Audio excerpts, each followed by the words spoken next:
Candace Parker is in the hot seat, and the WNBA mob is coming for her. Yeah, she probably should have just gone to Chicago. But Candace just broke the unspoken rule of the WNBA, and now the backlash is here. If you've been paying attention, you already know what's going on. The fastest rising star this league has ever seen, Caitlin Clark, is powering historic ratings, selling out arenas, breaking records, and still getting torn down for it. And here's the wild part. It's not just her. Anyone who dares to publicly support Caitlin without giving equal praise to everyone else, targeted immediately. This isn't an exaggeration. It's happening right now to one of the most decorated legends the league has ever seen, Candace Parker. At this point, there's no denying Caitlin Clark is the engine driving the WNBA's growth. Fourth in MVP voting, single-season assist record holder, Time Athlete of the Year, all in her rookie season. That's generational. But the second you say that, without adding, and by the way, everyone else is just as important, the mob pounces. And that's exactly what's happening to Candace. She's been praising Caitlin for months, but this week, she went further. She didn't just defend Clark from one of the dumbest talking points out there. She turned the spotlight on the people pushing it. In this league, that's a line you're not supposed to cross. So what exactly did she say?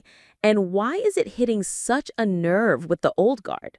We're about to break it all down. But first, if you're enjoying watching Candace go toe-to-toe with the WNBA mob, hit that like button and subscribe so you don't miss what happens next. Here's the reality. When it comes to Caitlin Clark's impact, both on the court and in the WNBA bank account, the playbook for a lot of people has been the same. Downplay it, hide it, pretend it's no big deal. Don't believe me? Look at ESPN's All-Star Game coverage. They didn't compare this year's game to last year's, the one Caitlin actually played in.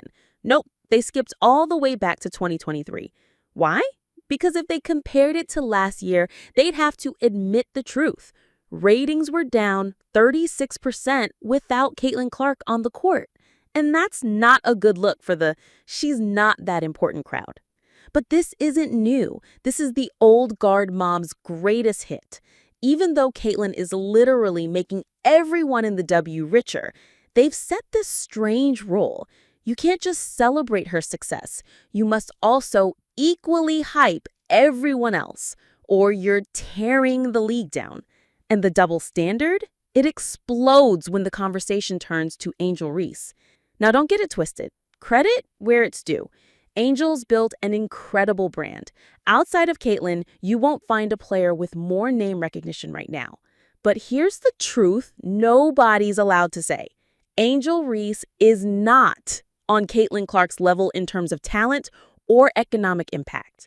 Say that out loud? Instant outrage. You can bring stats, you can bring receipts, you can even point out that Angel's team moved to a 20,000-seat arena for games against Caitlin, but still can't sell out their own smaller home arena. It won't matter.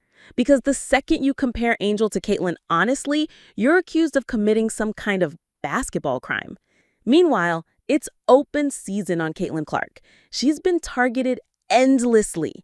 And with her missing most of the season and looking less than 100% in the games she has played, the usual suspects are circling like vultures.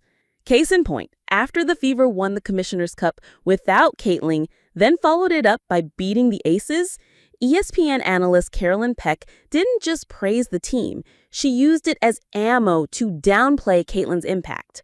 All over again. And that, my friends, is exactly why Candace stepped in.